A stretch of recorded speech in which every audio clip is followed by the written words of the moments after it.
After natin pag-usapan ng topic na to guys, yung problema nyo sa subscribers and views, for sure mawawala yan. Okay, kasi alam nyo guys na may mas malalaki pang hamon na darating sa atin dito sa YouTube as a content creator. At guys, naglista ako ng 6, no?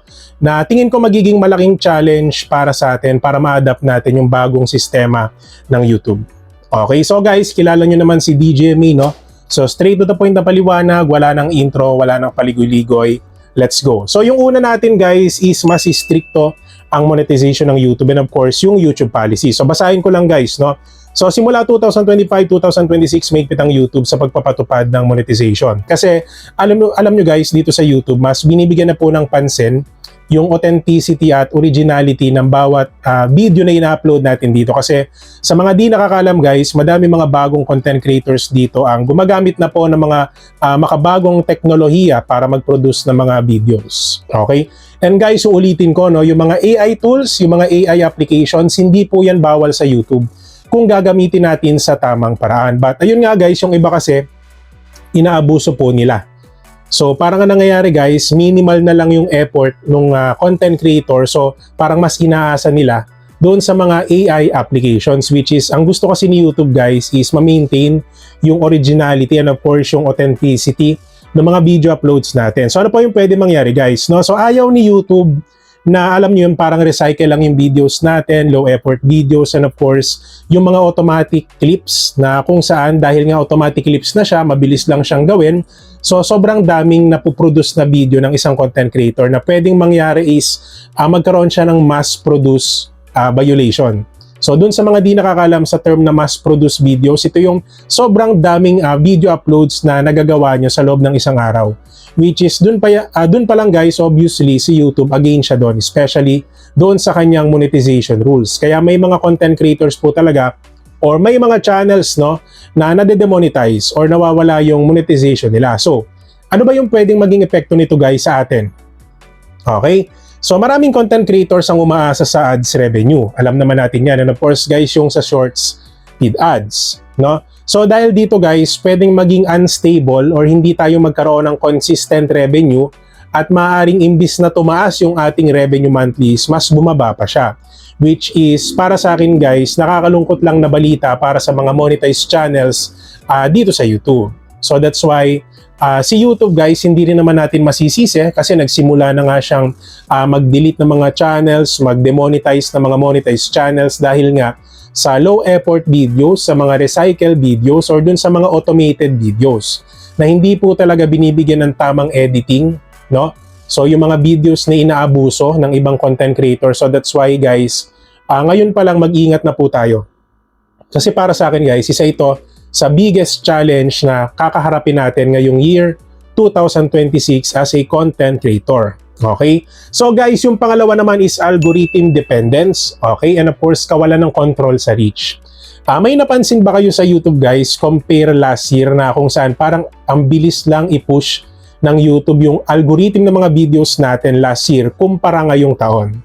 And remind ko lang kayo guys na February pa lang ngayon, so magma-March pa lang, but ramdam nyo na yung parang bumagal, no, yung pag-push ng YouTube doon sa mga videos natin. Kasi ako guys, napansin ko rin sa mga videos ko na parang hindi na siya ganun kataas lagi or yung performance ng video ko ngayon is talagang pahirapan siya bago umabot ng 1,000 views. Diba?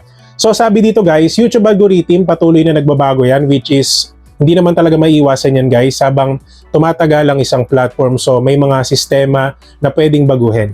Okay? So yung mga update guys, syempre nakaka-apekto doon sa views, sa engagement ng mga videos natin, and of course kung paano ba natin ginagawa yung content. So nakaka-apekto din siya. Okay? So, pagka bumaba kasi guys yung YouTube recommendation, especially sa mga videos natin, na mapapansin nyo may mga videos ako na makikita nyo sa homepage, especially mga luma kong videos. But yung mga bago kong uploads, mapapansin nyo may time na hindi siya nire-recommend. No? So nakadepende na lang kay YouTube kung ibabato niya ba sa inyo yung bago kong content or hindi. So that's why may pagkakataon po talaga na sobrang halaga guys, no, nung oras nung pag-upload natin kasi minsan doon nakadepende yan no. For example, kung kailan ka madaming viewers, much better doon ka mag-upload. So sa sitwasyon ko guys, lagi ako nag-upload between 4 to 6 PM Philippine time. Kasi based sa graph or doon sa analytics ko sa audience, no, yun yung oras na madami tayong active viewers. So that's why doon tayo nag-upload. Okay? And guys, matinding reliance, no, yung pagiging dependent natin dun sa algorithm, nakaka-apekto siya at pwede siyang maging risk, no, para hindi talaga mag-perform ng maayos yung mga videos natin. And kung mapapansin nyo guys, no, may mga content creators or may mga channels na ang bilis sumakot ng views dahil meron silang powerful viewers or stable audience. Pag sinabi kong stable audience guys, kahit anong i-upload nila, kahit hindi searchable yung title, is may mga community talaga sila na talagang nag-aabang ng vlogs nila. So guys, ako bilang YouTuber, yun din yung goal ko na even though hindi masyado searchable yung ating mga video titles is may manunood at manunood talaga. Sa panahon ngayon, mahirap maghanap ng recharging platform na safe and reliable na kung saan makakamura ka sa mga loads, gaming points, live streaming coins, and gift cards. Sa tinagal-tagal ko dito sa social media, isa lang ang pinagkakatiwalaan ko. Ito ang CocoDP. As of now guys, ang dami po nilang promos and of course upcoming events doon sa mga games na makikita nyo dito. Para makasali kayo guys, just visit their CocoDP FB page and X account at mag-participate sa mga post activity nila. Just use the Cocoin payment method para magkaroon kayo ng maximum discount. Huwag nyo din kakalimutan na gamitin ang link na nasa comment section depende sa location nyo. Make sure na mag-login bago bumili para maging eligible sa mga available discounts. Sa gaming, meron sila for Windsmith, Delta Force, Free Fire Mobile Legends, and many more. Sa live streaming apps naman, Popolive, Bigo Live, Star Maker, at marami pang iba. So DJMA, paano ba kami pwede makabili dyan? First, click nyo ang link na nasa comment box. Second, mag-login sa CocoDP. Third, piliin ang product na bibilhin mo. Fourth, ilagay ang user ID at pumili ng package na gusto nyo. Fifth, piliin ang Cocoin payment method for maximum discount. 6. Ilagay ang email address and click Buy Now. Ilang segundo lang papasok agad ang mga points or coins na binili nyo at pwede nyo ito check mismo sa email or accounts nyo. Kaya tuwing magre-recharge, dito na tayo lahat sa CocoDP. Diba? For sure guys, alam nyo yung ibig ko sabihin kasi may mga tips tayo na binabanggit regarding sa paglalagay nyo ng searchable title, which is makakatulong yan sa inyo para ma-discover kayo ng mga bagong audience. But minsan ba sumagi sa isip nyo na maglagay kayo ng kahit anong title na sabihin natin na kahit hindi siya searchable is may nanonood pa rin? Diba? So para sa akin guys, isa yun sa pinakamasarap na feeling na kahit hindi ganun ka-searchable yung title nyo, talagang may nag-aabang ng mga vlogs nyo. No? So ibig sabihin, kahit anong topic ang ilagay nyo sa channel nyo, for sure may manunood at may manunood pa rin. So ano ba yung pwedeng maging epekto nito?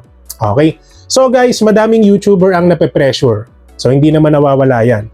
Na sabihin natin sumunod sa mga trending topics, di ba? So syempre, pag nandun ka na sa desperadong sitwasyon, parang talagang walang pag-angat na nagaganap. Miski yung subscriber mo, views mo, hindi man lang talaga tumataas, so talagang magiging desperado ka rin. Diba? So dahil doon, mapipilitan ka na mag-upload ng mga shorts even though hindi mo naman talaga trip mag-upload ng short videos. Sabihin natin, long form video creator ka, so dahil nga parang napapansin mo or may mga napapanood ka na yung shorts is isang mabisang paraan para magkaroon kayo ng subscribers, so napipilitan kayo mag-upload. So parang nagiging negative effect sa atin guys, parang nape-pressure tayo eh. Okay? But para sa akin guys, yung pressure na nararamdaman natin, pwedeng positive, pwedeng negative. So ma-pressure tayo para mas pag-igihin pa natin or ma-pressure tayo para ma-burnout tayo. So yun lang naman yung dalawang kapupuntahan ng natin guys dito sa YouTube. Ma-pressure ka para ma-motivate ka, para masipagan mo pa, or ma-pressure ka para sumuko ka na. So yun lang naman yun. Okay? So guys, number 3 for sure, madami makaka-relate dito na monetize channel. Ano? So ito guys, yung paiba-iba yung kita natin, yung taas at pagbaba ng ating revenue dito sa YouTube. Okay? So basahin natin guys, no? So 2026, hindi lang sapat na kumita ka sa ads, sabi dito, no? So kailangan magkaroon ng iba pang income streams tulad ng sponsorships, merchandise, subscriptions, or events, no? So dun sa mga monetized channels, for sure, dun sa mga matagal nang nanonood sa akin dito, alam nyo naman yung mga sources of revenue natin dito sa YouTube. So hindi ko na para paulit-ulitin. Pero guys, alam nyo ba na sobrang daming sources of revenue na pwede natin makuha outside from YouTube? Okay? So ako guys, for example, no, yung CocoDP platform na pinopromote ko.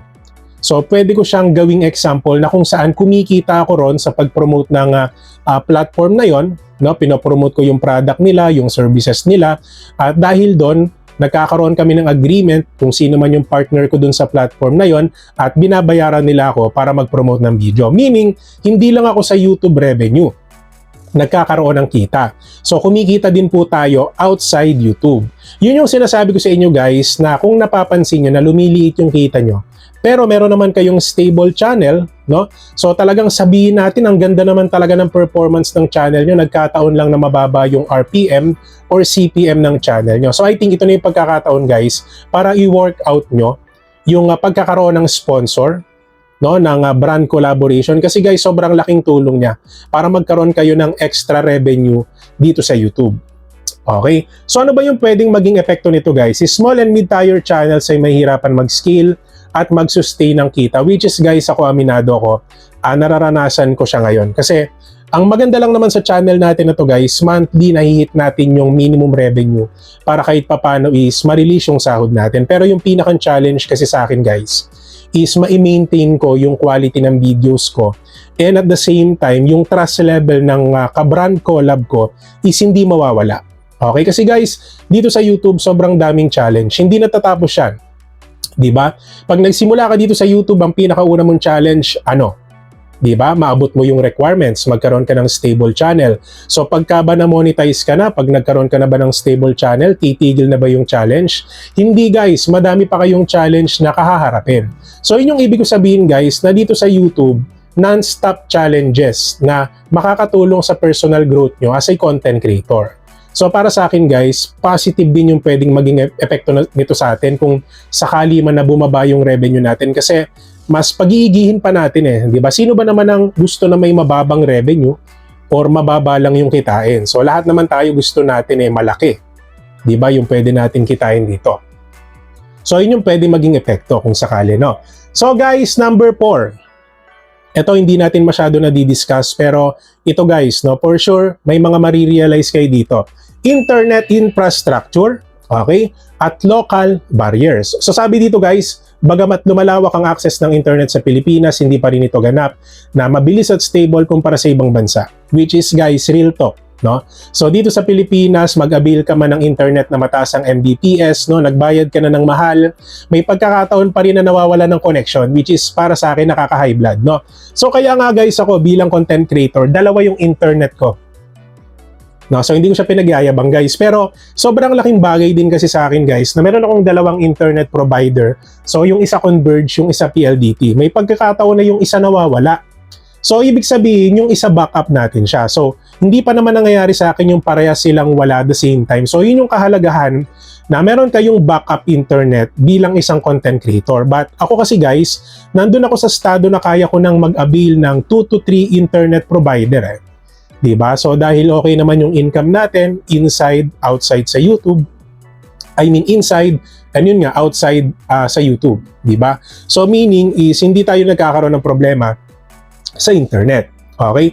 So ibig sabihin nito guys, pag meron tayong mabagal na internet, pagka hindi ganun kabilis yung Mbps ng ating internet, diba? Mabagal din yung pag-upload ng video.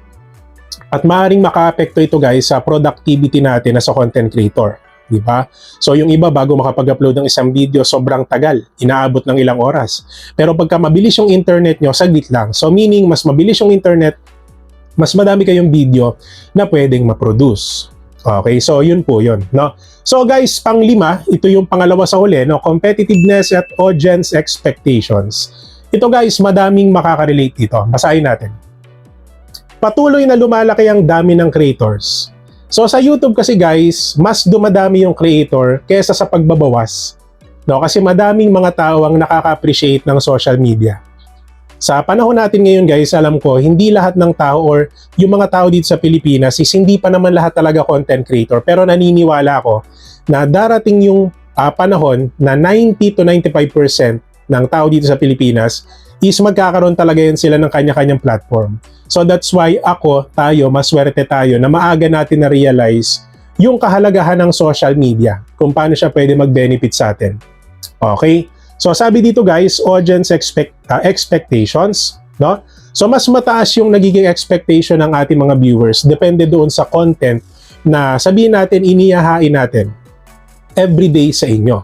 Kasi sa sobrang daming content creators, hindi natin alam talaga kung sino ba dyan yung okay ang mga content, sino ba dyan yung clickbait, sino ba talaga dyan yung nagbibigay ng legit information, even though saturated na, no? So sobrang daming content creators sa topic na yon. Pero talagang meron tayong pinipili na isa or dalawa na paborito natin panoorin, di ba? So ibig sabihin guys, na dito sa YouTube, hindi ako naniniwala na magiging crowded ang YouTube dahil kahit sabi mo na sobrang daming content creators sa niche na to, talagang may magi-stand out po talaga, di ba? So ibig sabihin, hindi totoo na ang YouTube ay sobrang dami ng users or sobrang dami ng content creators. So kaya kung ikaw man ay nagbabalak na mag-YouTube, wag mong isipin na, naku, ang dami na kasing content creator, mahihirapan ako mag-trending dito. Hindi yun totoo guys. Lagi nyo tatandaan na there's always a space for you. So lagi kayong merong space dito para mag-produce ng content. Wag nyo iisipin na madami ng content creator.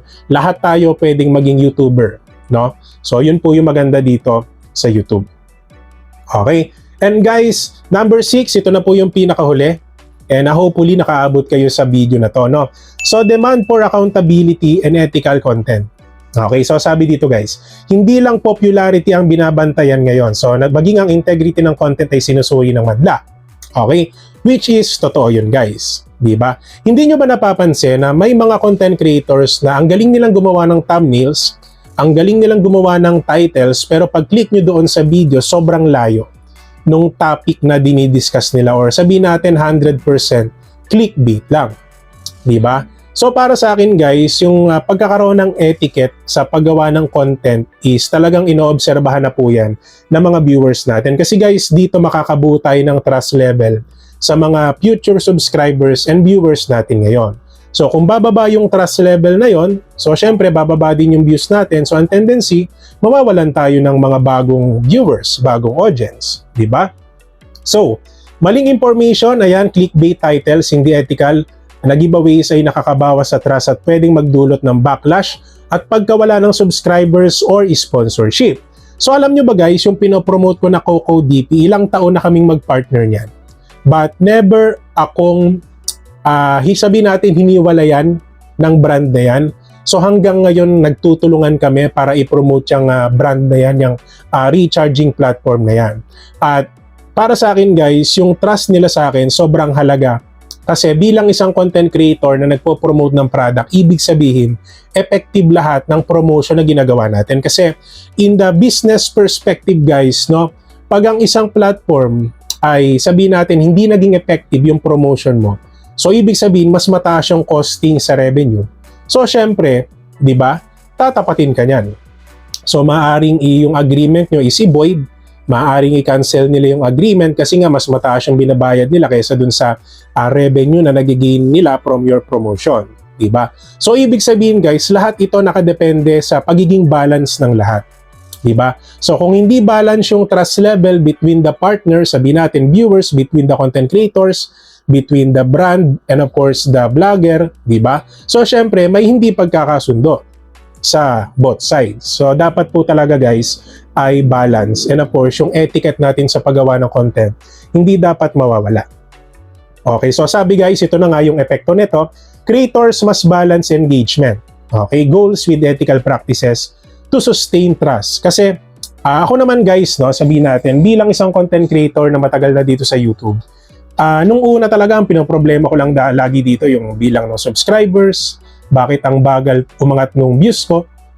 Pero nung dumating yung panahon na yung viewership ko naging okay naman, yung subscribers ko, tuloy-tuloy naman yung pag-angat natin.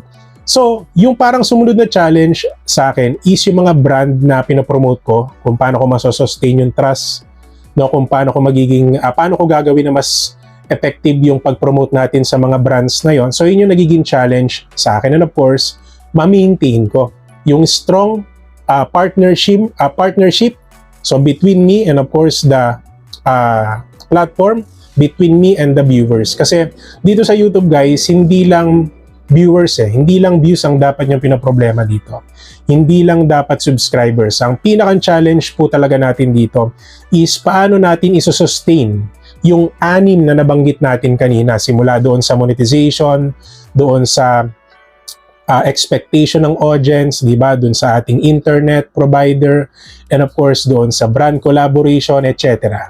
So ito guys, para sa akin, for sure darating din yung time sa inyo na magkakaroon kayo ng mas malaki pang challenge sa content creator. Hindi lang yung about sa views, sa subscribers, and of course doon sa revenue na kinikita nyo guys. Alam nyo guys, dito sa mundo ng YouTube, mas malalaki pa yung challenges na for sure mararanasan natin lahat dito. Okay? And ayun lang naman guys, and kung sa tingin nyo nakaabot kayo sa part ng video ko na ito, don't forget to subscribe my channel, DJ Ami, for more videos like this. And guys, mega love shoutout po pala sa mga solid viewers natin na nag-aabang ng ating vlogs daily. Ayan, so maraming salamat po sa inyo lahat. At mega love shoutout po sa inyong lahat. And guys, sa mga solid members natin, ayan, hindi natin kakalimutan ni shoutout yan, yung ating mga DJMA exclusive members na nagpa-member last month and this month. Ayan, so bilang perks guys, ipineplex po natin sila every end of our video. And guys, meron po silang tinatawag na monthly community post na kung saan every month ipinopost po natin sila sa ating community para mas makilala po sila ng ating mga viewers and subscribers. And kung sa tingin nyo guys, medyo nabitin kayo sa ating YouTube tips for today, so meron akong iiwan na isang video dito na for sure makakatulong sa inyo as a content creator. And guys, DJMA YouTube tips playlist na for sure makakatulong sa inyo para magkaroon pa kayo ng mas madaming knowledge about dito sa YouTube. So yun lang naman guys, maraming salamat sa panonood and God bless po sa ating lahat.